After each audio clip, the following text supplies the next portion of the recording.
Hello hello, bienvenue sur Et si on avançait, le podcast qui vous tire vers le haut. Je suis Marielle, consultante en gestion du temps et online business manager. Ma mission?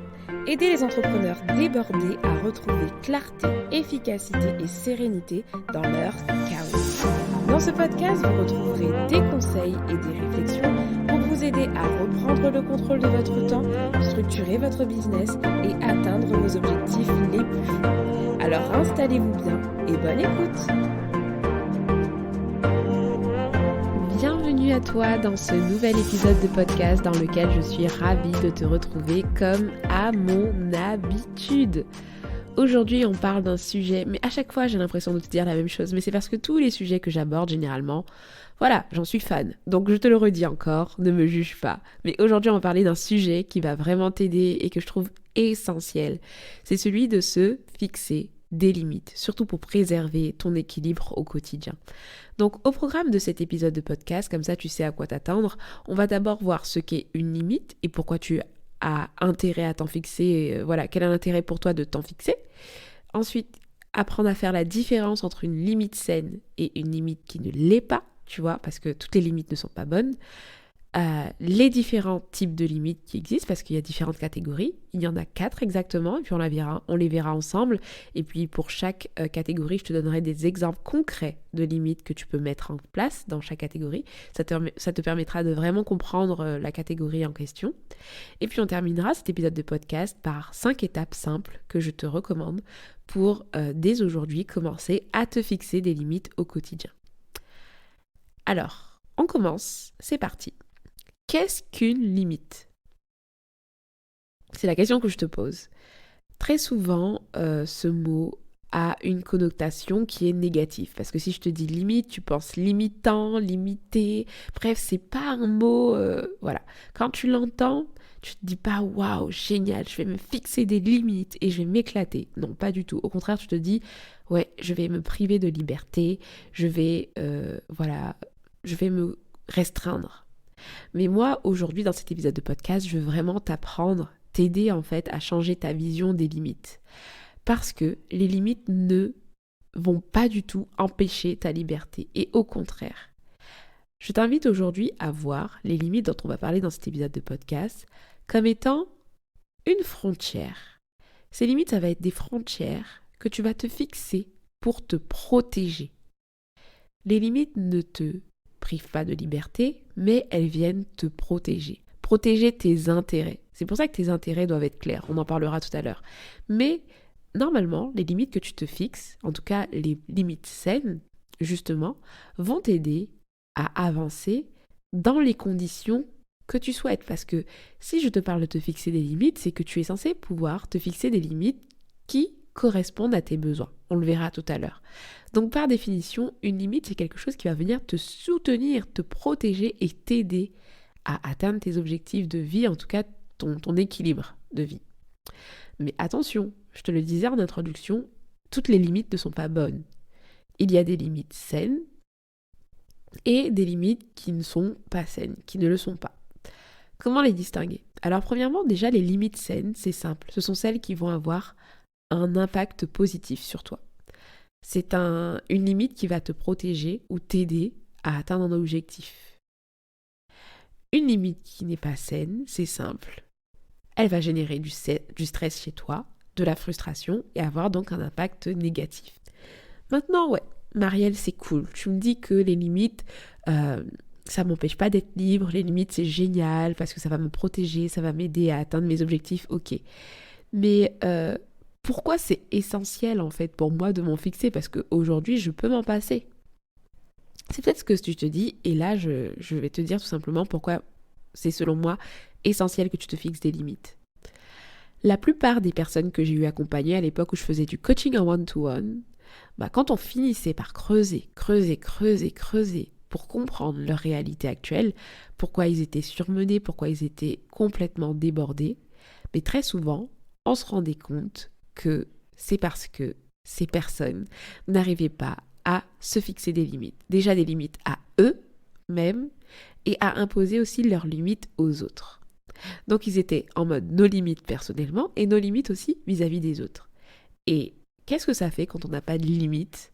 Ben voilà, on ne se protège pas et on est parasité par soi et aussi par les autres. Parce que oui, ici on n'accuse pas juste les autres. Les limites sont très souvent des limites qu'on se fixe à nous-mêmes parce qu'on a du mal à gérer nous-mêmes.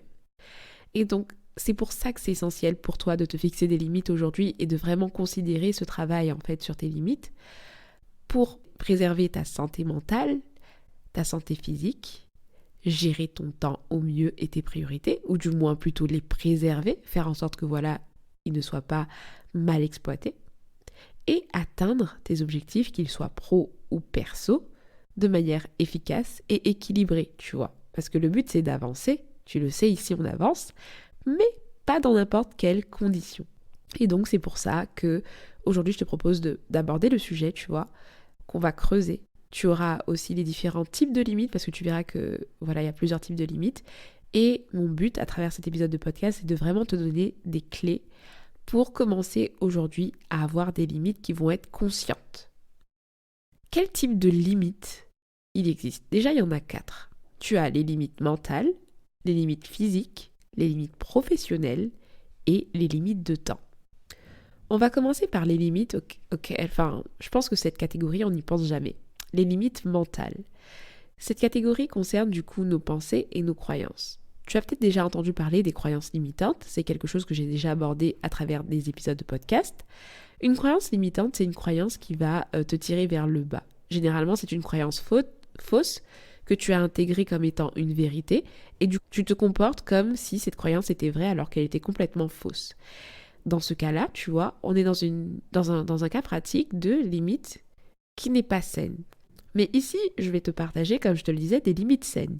Donc on va rester sur le cadre des pensées, en fait, et se fixer des limites qui vont nous préserver mentalement, mais positivement. Et pour ça, je te partage 3 exemples qui vont te parler et tu vas voir où je veux en venir.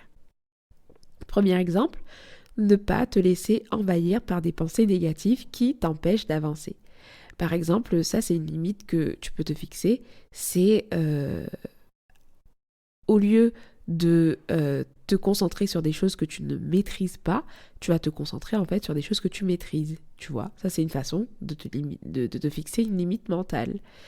Un autre exemple, ça va être de ne pas te comparer aux autres et de rester concentré sur tes propres objectifs. Donc ça c'est une limite que tu te donnes. Troisième exemple, comme ça va être concret encore plus parce que je t'ai dit que les limites ne te concernaient pas juste toi, ça pouvait aussi concerner les autres. Et donc, le 3e exemple, c'est de cesser de fréquenter par exemple une personne qui te tire vers le bas. Donc là, c'est très radical. Mais si tu sais que tu as quelqu'un qui mentalement a un impact négatif sur toi, soit quelqu'un qui te dit toujours des choses qui te tirent vers le bas, quelqu'un qui n'a pas de paroles positives envers toi, quelqu'un qui t'éloigne en fait de ce que tu veux être, c'est cesser de la fréquenter par exemple. C'est une limite que tu vas te poser, tu vas te limiter et tu vas construire un cadre et faire en sorte que la personne ne rentre plus, ne passe plus cette barrière. Et donc, en travaillant sur ces aspects-là, tu travailles en fait sur tes limites mentales. Ensuite, les limites physiques, ça va être plus évident pour toi parce que ça concerne tout simplement ton corps et ta santé. Ta santé et ton corps a besoin d'être protégés. Tu as besoin de te mettre des limites aussi pour éviter de te retrouver dans des situations où justement ta santé est affectée. Et par exemple, tu peux tout simplement te dire que tu peux te fixer une limite de ne pas dormir après une certaine heure. Ou alors, ta limite, ça peut être de dormir un nombre d'heures particulier pour t'assurer en fait d'avoir ton quota d'heures. Troisième exemple, ça peut être aussi le fait de décider de te limiter et de ne pas manger trop gras ou trop sucré. Le petit slogan qu'on entend dans toutes les publicités. Pour votre santé, n'oubliez pas de ne pas manger trop gras, trop sucré, etc. Voilà, tu peux te fixer ça aussi comme limite. Ensuite, les limites professionnelles. Donc celles-ci sont celles que tu connais sûrement le plus. Ce sont celles qui concernent le travail. Ton travail et même ta carrière. J'irai plus loin, ta carrière. Par exemple, je vais te donner 3 exemples. Premièrement, tu peux décider de ne pas travailler en dehors des heures de travail. Deuxième exemple, ne pas s'engager dans des missions où le télétravail n'est pas possible. Ça, c'est dans le cas de figure où, je sais pas, tu es quelqu'un, tu cherches à avoir beaucoup de flexibilité Et donc, ça fait partie de tes limites dans tes recherches d'emploi, de tout simplement choisir des missions où le télétravail est possible. Troisième exemple de limite professionnelle, ça va être de ne pas répondre à tes mails en week-end ou durant les vacances. Et ça, typiquement, c'est une limite que tu vas imposer aux autres et qui va pas juste te concerner toi. Ça va te concerner toi parce que tu dois la respecter, mais elle va concerner les autres parce que tu vas devoir communiquer aux autres que tu t'es fixé ces limites. Ensuite, pour terminer les 4 catégories et te donner d'autres exemples, les limites de temps concernent tout simplement la gestion de ton temps. Je te donne 3 exemples également pour cette catégorie. Ne pas travailler plus de 7 heures par jour, ça peut être une limite. Avoir des réunions de pas plus de 30 minutes par exemple. Ou encore, pour terminer, avoir une limite de temps à passer sur les réseaux sociaux. Donc là, tu te fixes des limites de temps passé, de gestion du temps, etc. Ça peut concerner également des horaires. Donc tu vois, avec les limites mentales, les limites physiques, les limites professionnelles et les limites de temps, tu te construis des barrières, mais pas des barrières, tu vois, qui vont te limiter, mais des barrières qui vont t'aider à, comme en fait des petits plots sur ton chemin, en fait, sur ta route, vers tes objectifs, vers ta vision de vie. Et ils vont t'aider, en fait, tout simplement à suivre le droit chemin sans, justement, impacter négativement ton mindset, donc ton mental, ton physique, ta vie professionnelle et ton temps. Et c'est essentiel. Maintenant, pour commencer à le faire, parce que là, tu connais les catégories, tu sais pourquoi c'est essentiel, tu as quelques exemples, mais j'ai envie d'aller plus loin en te partageant comme un petit mode d'emploi pour commencer dès à présent à te fixer des limites et à bien le faire surtout, parce que ça se fait pas comme ça. Donc, je te présente tout de suite les étapes clés pour te fixer des limites. Première étape, c'est que tu vas définir tes priorités. Pourquoi c'est important de définir tes priorités? Quand je parle de priorités, je ne parle pas de tâches prioritaires pour aujourd'hui. Je parle de tes priorités dans la vie, de manière générale, tu vois, ce qui est important pour toi. Pourquoi c'est important de faire cette étape? Parce que c'est de cette étape que va découler tes besoins.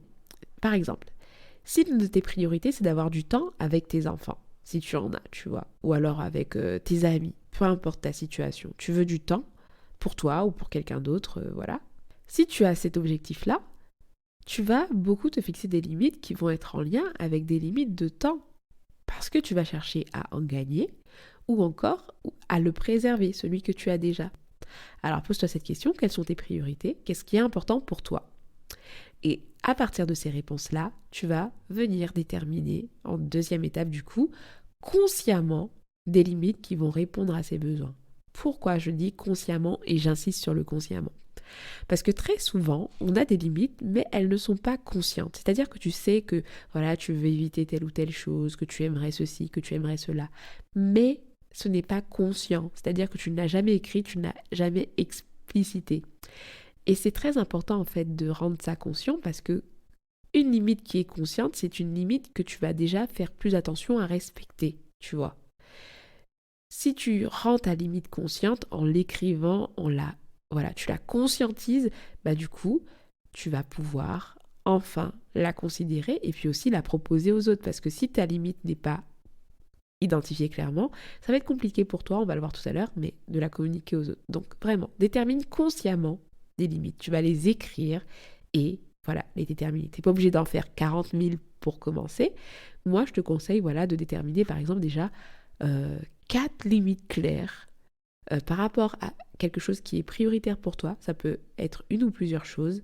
Et tu établis là, tout de suite, dès maintenant, 3-4 limites claires qui peuvent t'aider à préserver cette priorité et à répondre à ton besoin. Troisième étape, ça va être d'identifier les obstacles éventuels. Parce que oui, se fixer des limites, c'est pas forcément facile. Peut-être que même tu t'en es déjà fixé et que tu n'as jamais réussi à les tenir. Parce que soit toi, tu n'y arrives pas, ou soit les autres ne les respectent pas. C'est pour ça que je t'encourage, après avoir identifié du coup tes limites, réfléchis aux obstacles éventuels que tu pourrais rencontrer. Est-ce que tu as des personnes qui pourraient t'empêcher de fixer ces limites-là? Est-ce que tu as des mauvaises habitudes qui sont ancrées dans ton quotidien, qui vont faire en sorte que tu n'arrives pas à pratiquer concrètement cette limite? Et puis, qu'est-ce que tu vas faire après? C'est que tu vas anticiper en mettant en place des stratégies pour y faire face. Si tu veux, par exemple, terminer tes journées à l'heure ou ne pas travailler après une certaine heure et les week-ends, et que tu sais que tu as tendance à t'éparpiller durant la semaine, etc., et que du coup, tu finis toujours plus tard que prévu parce que tu as passé ta journée à faire autre chose que ce que tu devais faire, etc., l'un des obstacles, ça va être ton manque de concentration et d'organisation. Qu'est-ce que tu vas faire? C'est que tu sais que tu dois travailler sur le fait d'être concentré et de pouvoir avancer sur tes tâches importantes dans la journée, tu vois, pour pouvoir respecter cette limite-là, parce qu'elle ne se respectera pas tout seul. Et là, ça me fait encore voir un nouvel avantage dans le fait de se fixer des limites, ça va être que les limites te permettent de t'améliorer, tu vois. Parce que si tu te fixes une limite que tu n'arrives pas à respecter, c'est que très souvent, tu vas devoir travailler sur un autre aspect, comme dans l'exemple que je viens de te proposer. Il y a un truc que je n'ai pas dit aussi pour la deuxième étape, c'est que lorsque tu détermines consciemment tes limites, et tu le sais, j'en parle beaucoup en ce moment, notamment avec la sortie de ma formation Clarté 2.0, mais c'est qu'il faut faire attention à ce que ces limites soient bien sûr alignées à tes valeurs, alignées à tes priorités et correspondent à ton mode de vie. C'est pour ça que j'insiste sur le fait que tu ne peux pas avoir les mêmes limites que ton voisin ou ta voisine. Ensuite, la quatrième étape, ça va être de les communiquer. Parce que oui, certaines limites ne te concernent pas juste toi, mais elles vont concerner aussi les autres. Et donc, je t'encourage à en parler, à communiquer sur tes limites, surtout quand elles concernent les autres. Et quand on parle de limites professionnelles, par exemple, ça va être le fait, tu peux très bien mettre un message d'absence, un message automatique. Quand quelqu'un reçoit un mail, enfin t'envoie un mail, pardon, elle va recevoir, cette personne, tout simplement un mail qui explique, voilà, bonjour, je m'appelle tel, voilà, tu mets ton prénom, j'ai bien reçu ton mail et sache que je traite mes mails entre 8h et 16h et pas les week-ends, voilà, tu expliques tes modalités. Ça, c'est une façon de communiquer ses limites, tu vois. Si tu travailles avec un client, tu vas lui dire que peut-être que le week-end, tu ne souhaites pas être contacté, à moins que ce soit urgent, tu vois. C'est ça, c'est de ça que je parle sur le fait de communiquer tes limites. Et c'est très important d'être explicite pour que, en fait, les personnes déjà puissent les respecter, les comprendre. Peut-être que quand tu vas les exposer, ça ne va pas correspondre à la personne en face de toi, donc vous allez peut-être trouver un compromis, notamment quand c'est dans le cadre professionnel. Et ça peut te permettre également d'éviter les situations de conflit, tu vois. Donc, ça d'ailleurs, le fait que ça puisse ne pas être respecté, ça m'amène à la cinquième étape de tout à l'heure, qui est s'adapter. Tout le monde ne va pas comprendre tes limites et peut-être que parfois, il va te falloir un peu de flexibilité. Donc, comme je te le disais, les limites ne sont pas là pour t'enfermer quelque part, elles sont là pour te protéger, pour t'aider. Donc, la cinquième étape, c'est d'apprendre à t'adapter, de te montrer flexible, parce que des fois, le respect de tes limites ne seront pas toujours possibles. Le plus important, c'est que ces limites soient claires et que tu fasses en sorte, quand c'est possible, en fait, de les respecter. Et quand ça n'est pas possible, tu t'adaptes tout simplement. Et évidemment, tu le sais, je parle tout le temps de saison aussi dans mes épisodes de podcast, mais les limites que tu te fixes aujourd'hui ne sont peut-être pas celles qui seront pertinentes pour toi dans quelques temps, dans quelques mois, tu vois. Donc pense aussi régulièrement à réévaluer tes limites en fonction des saisons que tu traverses, tout simplement. Donc je te fais un petit récap des étapes. Tu vas définir clairement tes priorités pour pouvoir identifier tes besoins, c'est l'étape 1. Étape 2, déterminer consciemment tes limites qui répondent à ces besoins, donc des limites conscientes, donc tu vas les écrire. Ensuite, tu vas identifier éventuellement les obstacles qui peuvent t'empêcher de respecter ces limites et donc déterminer une stratégie pour les éviter. Ensuite, quand il le faut, tu vas les communiquer. J'ai donné l'exemple des mails, etc. Mais c'est très important lorsque ta limite concerne quelqu'un d'autre, que la personne ait l'information. Donc s'il faut que tu écrives à la personne avec qui tu travailles, tu vas l'écrire. Voilà, tu vas passer à l'action. Pareil, si ce sont des proches, même la famille, si tu décides que voilà, il y a quelqu'un qui te prend beaucoup, je fais une aparté, mais c'est parce que j'y pense, mais si par exemple c'est quelqu'un autour de toi qui a tendance à te prendre tellement de temps, mais tellement de temps, que tu décides de limiter en fait ces appels, va falloir communiquer, dire que tu sais quoi, je préfère que tu m'appelles, qu'on s'appelle plutôt les week-ends, etc. C'est un exemple que je te donne. Quatrième étape, donc les communiquer, et puis cinquième et dernière étape, s'adapter, se montrer flexible. Donc voilà ce que je voulais te partager. Tu sais, aujourd'hui dans notre société qui est très focus sur la productivité et la performance, c'est tellement facile en fait de te laisser submerger par les attentes des autres, te retrouver débordé, épuisé. Donc je te parle des attentes des autres, mais la vérité c'est qu'on a aussi nous-mêmes des attentes qui sont immenses envers nous-mêmes. Et donc je trouve qu'apprendre à se fixer des limites, c'est essentiel pour réussir à préserver notre équilibre et gérer notre temps au quotidien. Et voilà ce que je voulais te partager dans cet épisode de podcast. D'ailleurs, si tu as envie d'aller plus loin sur tout ce qui est équilibre, le fait de retrouver aussi une productivité saine, sache que je mets à disposition gratuitement un espace Notion qui s'appelle Bye Bye Productivité Toxique, dans lequel tu vas pouvoir trouver un plan d'action complet, concret, qui est hébergé sur Notion d'ailleurs, où tu pourras avoir des actions clés pour travailler en fait sur toi-même et pouvoir retrouver une productivité saine. Je te laisse le lien de ce freebie dans les notes du podcast pour le télécharger si ça t'intéresse. Merci de m'avoir écouté jusqu'ici. J'espère que cet épisode t'a plu. S'il t'a plu, comme d'habitude, n'hésite pas à laisser une note de podcast. Bon, par contre, là, si tu m'écoutes jusqu'ici, vraiment, je vais te passer un message. Parce que j'ai remarqué que j'ai plus de commentaires sur les épisodes de podcast depuis un petit moment. C'est très grave, c'est très dramatique. Ça me fait mal au cœur. Parce que je vois que le nombre d'écoutes augmente, etc. Bon, il va falloir que je réfléchisse à peut-être une façon de vous motiver à mettre des commentaires, mais voilà. C'est un message que je te passe, toi qui écoutes cet épisode de podcast. Si tu sais que le podcast Ici on avance te plaît, que tu as l'habitude de l'écouter, l'une des façons de m'aider à le faire connaître, c'est comme d'habitude de le partager, si jamais tu sais qu'il pourra correspondre à quelqu'un ou même à ta communauté. Et puis, deuxièmement, tout simplement de laisser une note sur la plateforme sur laquelle tu l'écoutes, notamment sur Apple Podcast. Donc tu peux laisser un petit avis et puis même me faire un retour sur l'épisode que tu viens d'écouter et qui t'a poussé à écrire cet épisode. En tout cas, ça me ferait plaisir et puis ça permettra à plusieurs personnes de tomber en fait sur ce podcast que tu apprécies tant. Voilà. Écoute, merci de m'avoir écouté jusqu'ici. D'ici là, vraiment, prends bien soin de toi et puis je te donne rendez-vous dans un prochain épisode de podcast. Ciao, ciao!